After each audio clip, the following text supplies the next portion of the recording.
Mira qué formalicas, Mónica, que te ha dejado justo cuando te has pedido. Sí. Las 19:43. Sí, bueno, he dicho 46, creo, pero bueno, está bien. Bueno, 3 te ha minutos dejado- más. te ha dejado más margen, tiempo, ¿no? Claro. Yo lo agradezco. Claro. Sí, porque voy a hablar de una cosa muy importante que además creo que se puede hilar con el tema de la IA. Y si no, tú lo hilas igualmente. No, sí, pero que tienes se- herramientas para llegar. Sí. Todos los caminos conducen a Roma. Yo nunca me considero una persona tradicionalmente muy inteligente. O sea, yo si hago un test de inteligencia voy a dar normal, si no. Pero siempre, y tengo mis defectos y mis dificultades, pero también tengo mis fortalezas, como todo el mundo. Sí. Y una de mis fortalezas siempre ha sido, más de chiquitito, conectar cosas. Sí. Conectar. Esa habilidad de tener un conocimiento y aplicarlo a otra cosa completamente diferente sin que suene forzado, ¿no? Y que parezca que llevas. Sí, y eso es una habilidad que siempre he notado y yo soy consciente que tengo, igual que soy consciente de otros defectos que tengo, que no quiero yo intentar. No, tampoco vamos, ¿sabes? Eso. Pero es verdad que eso siempre se me ha dado bien. Es decir, si tú me dices, conecta una cosa con otra, yo te la Vale. conecto. Entonces, el tema que queremos conectar con la IA, Es la autoridad. la autoridad. Sí. Hoy me he visto en la necesidad de hablar sobre conceptos de autoridad y, bueno, de cuál es qué implicaciones tiene la crianza. Sí. Porque, bueno, pues últimamente, o sea, que se escucha mucho esto de, bueno, pues que los jóvenes o los niños de hoy en día no tienen respeto a la autoridad, y esto es mentira.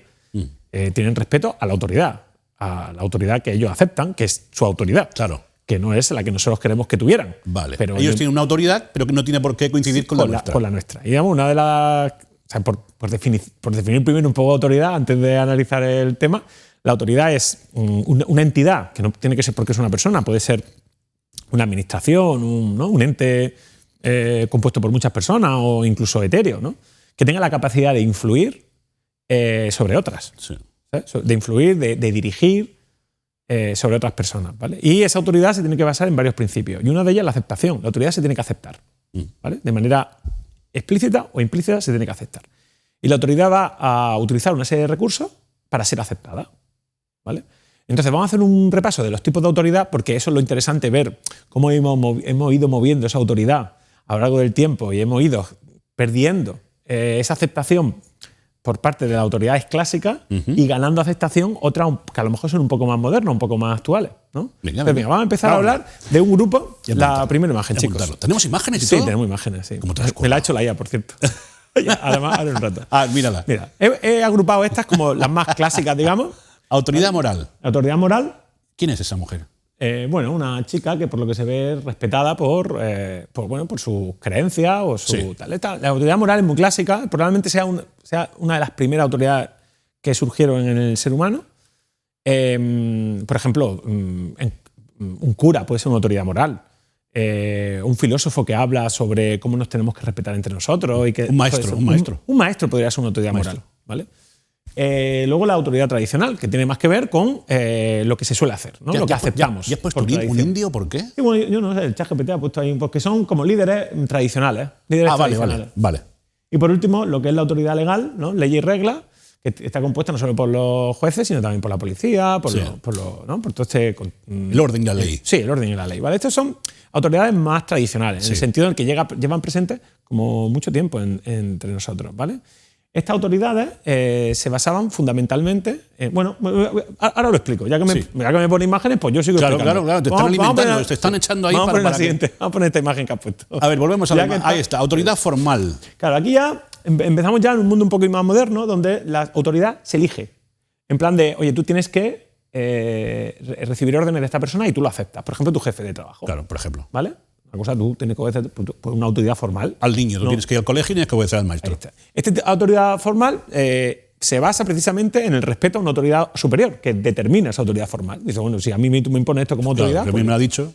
Y después está la autoridad técnica, que está, es muy importante porque es la autoridad que hace que cuando una persona que sabemos que sabe de algo nos está diciendo cualquier cosa, le creamos y le hagamos caso. Aquí pasa contigo, o sea, tú me dices esto y tú Yo soy una autoridad. Eres mi autoridad Un técnica. médico. Tú eres mi autoridad técnica aquí. Un médico, por ejemplo, cuando te dice tienes que dejar de fumar. Pues una autoridad, Claro. ¿no? Tú le das. Claro. Este tipo de autoridades ya no utilizan la fuerza, ni el miedo, ni la amenaza social como fuente de fundamental, ¿no? Como la herramienta fundamental para ser aceptada. Sí. Por ejemplo, la autoridad técnica, pues básicamente utiliza cómo su conocimiento ha influido en el mundo, eso nosotros lo aceptamos y de alguna manera le damos esa autoridad, ¿no? Mientras que la formal, ya te digo, que surge de una autoridad superior, tú aceptas, eso es una especie de norma. Oye, la norma es esa autoridad y tú lo aceptas, ¿vale? Y por último estaría el último grupo, que es más moderno, que sería la autoridad carismática. Carismática. Sí. Me falta folio. Y la autoridad informal. Autoridad informal. La autoridad informal, nadie te dice a quién tienes que seguir. Esto tiene mucho que ver en los grupos de adolescentes.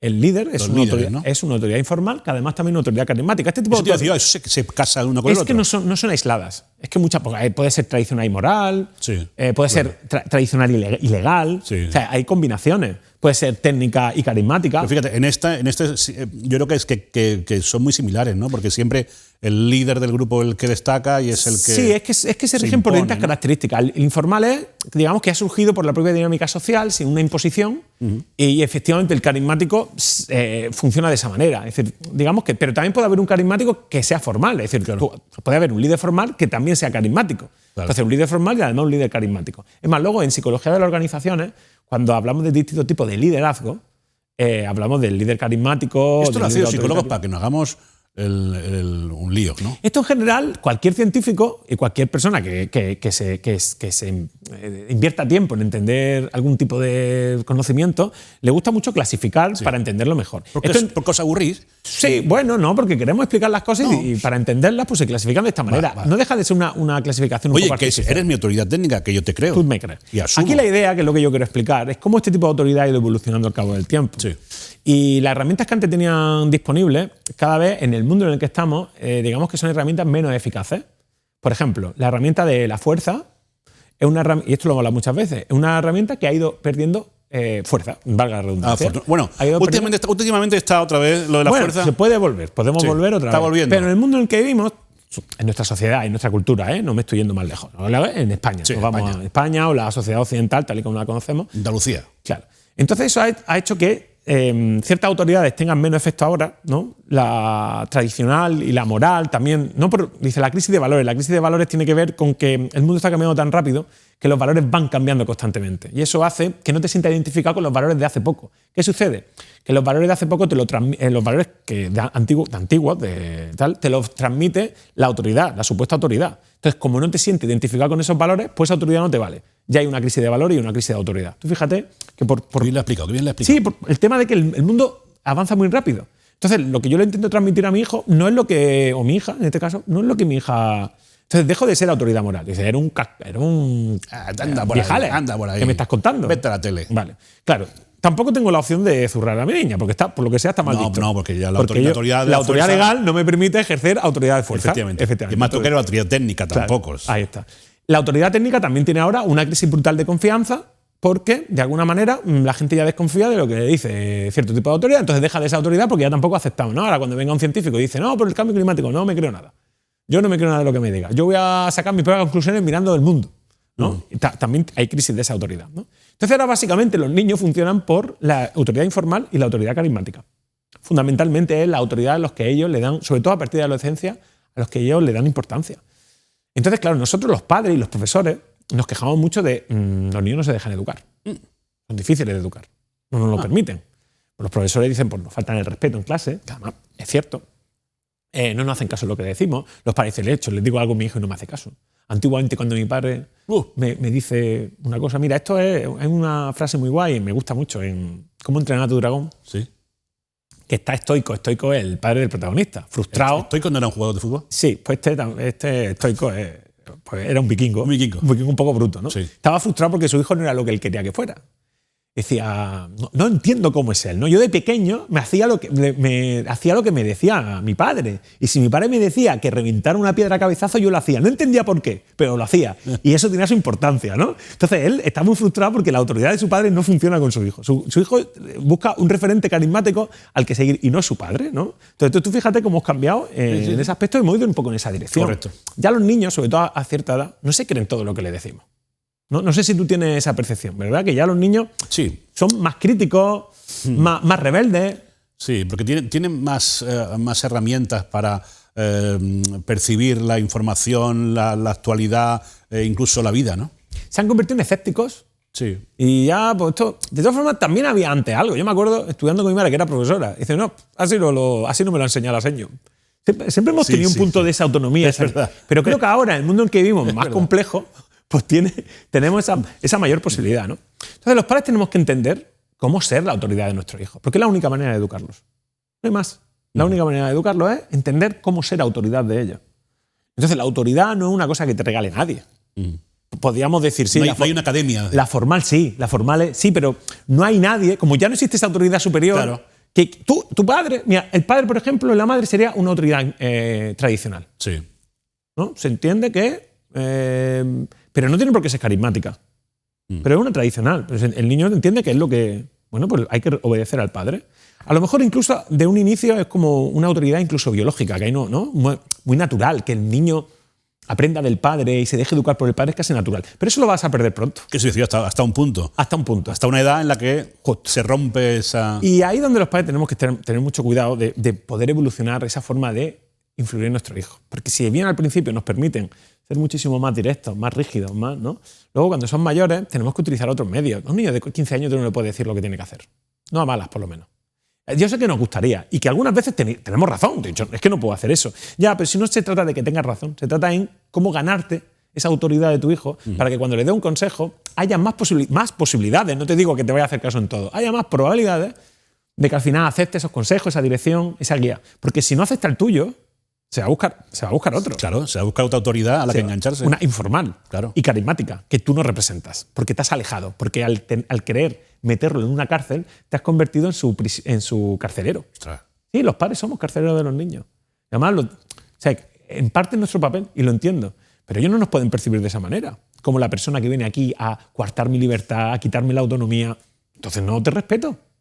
¿No? No sé si... Sí, te capto. Te veo ahí. No, lo que estoy pensando es en las herramientas que tenemos para modificar el papel autoritario, el papel de carcelero y transformar esa autoridad en otra que sí acepten estos niños. Pues me parece una pregunta muy importante. ¿Para qué tienes que me pagan? Es que si no llegamos a este punto... Te digo, la herramienta fundamental que tenemos como padres para conseguir que nos acepten como una autoridad legítima. ¿Cuál? La comunicación. La comunicación que nos permita conectar con ellos. Es nuestra comunicación la que va a determinar... Ya lo digo, ya no podemos pegar a nuestros hijos, los castigos reguleros. O sea, la única herramienta que tenemos es el cómo conectamos con ellos a través de la habla. Y esto es fundamental. Porque en función de lo que le digamos, cómo lo hagamos, además, la comunicación tiene una cosa muy pesada, y es que una cosa muy fastidiosa, que es muy pesada. Es decir, cuando tú empiezas a establecer una comunicación con tu hijo cuando es pequeño, esa comunicación es difícil de cambiarla. Como que va arrastrándose. Claro, el niño cambia y de repente tu comunicación sigue siendo la misma cuando tenía 5 años, o 6 o 7. Y esa comunicación es completamente contraria a lo que tú estás buscando de que te acepte como una autoridad. Claro. Porque es una comunicación que está basado en la amenaza, que está basado en el control, que está basado en la dirección muy estricta. En vez de una comunicación más amable, más empática, más de entendimiento, más de conexión, más de compartir, más de cooperación, más que de dominación. Y aquí hay herramientas que como padres tenemos que aprender y podemos aprenderlas, que es cómo me comunico mejor con mi hijo, aprendo a comunicarme mejor para que él me acepte como una autoridad. Ahora, cuidado, tenemos que ser realistas. Si lo que tú estás esperando es que tu niño te haga caso en todo lo que le dices, entonces tenemos un problema. Te estrellas. Claro. Ahí tenemos que ser realistas y entender cuál es nuestro objetivo. Nuestro objetivo no es que... Yo siempre... Llega un momento, unos años, una edad, en la que digo a los padres, tu hijo ya está educado. Te olvidas de educarlo. O sea, va a seguir aprendiendo cosas. Ya está todo hecho. Pero la educación como tal no existe ya. El pescado está vendido. No, porque va a seguir evolucionando. Pero ¿por tu parte? Sí, por tu parte de manera directa no. Es decir, tú a tu hijo ya no le dices esto está mal, está bien, no. Tú a tu hijo le va a influir de otras maneras, pero tienes que conseguir influirlo de esa manera. A nivel más de modelaje, más moral, más de valores, más de como le puede influir un amigo. Por eso me hace mucha gracia eso de no puedes ser tu amigo de tu hijo. Disculpa, si no aprendes a ser un poquito amigo de tu hijo, lo mismo con 15 años, y aprende de otro. Entonces los padres aquí tenemos que hacer un esfuerzo, y los profesores, muy grande para entender cómo evoluciona el concepto de autoridad, cuáles son las herramientas que tenemos a mano para conseguir que los niños acepten nuestro papel como educadores, como guías, y a partir de ahí trabajar. Pero si no entendemos eso, si no entendemos que nuestro problema es no saber conectar con ellos, que la responsabilidad es nuestra, no es que la culpa sea suya porque no aceptan la autoridad. Mira, lo siento, el mundo que nosotros hemos construido, no ellos. O sea, esto está pasando en el mundo que nosotros hemos construido con nuestras reglas. Claro. Ya nos quejamos que ellos no acepten. ¿Tú sabes lo que creo que funciona muy bien?